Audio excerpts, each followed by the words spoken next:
এক বৃদ্ধ ট্রেনে উঠেছে। উপরোক্ত বগিতে বৃদ্ধ একাই ছিল। হঠাৎ 12 জন যুবক চলন্ত ট্রেনের ওই বগিতে উঠেই চিৎকার করে গান গাচ্ছিল, ছুরি দিয়ে আম কেটে কেটে খাচ্ছিল। হঠাৎ একটি যুবক বলে উঠল, চলো আমরা ট্রেনের চেইনটা টেনে ট্রেনটাকে থামিয়ে দিই।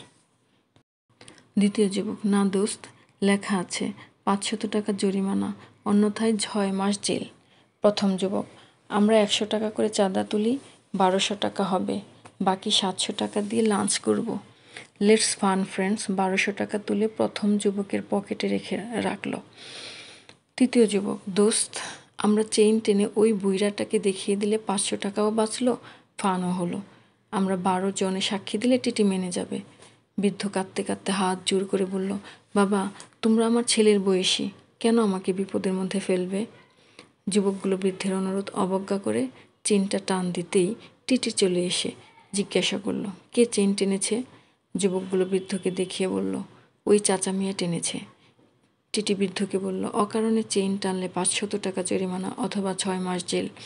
যুবকগুলো চিৎকার করে বলল, স্যার, বুইড়া অকারণেই টেনেছে। এই বলে হেসে দিল। বৃদ্ধ একটু দাঁড়িয়ে বলল, টিটি সাহেব, আমি বিপদে পড়েই চেইন টেনেছি। টিটি বলল, কি বিপদ? বৃদ্ধ বলল, ওই যুবকগুলো আমার গলায় ছুরি ধরে আমার 1200 টাকা ছিনতাই করেছে। টিটি বলল, কি সর্বনাশ?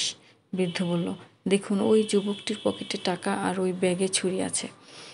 টিটি পুলিশ কল করে 12 জন যুবককে গ্রেফতার করে নিয়ে যাচ্ছিল।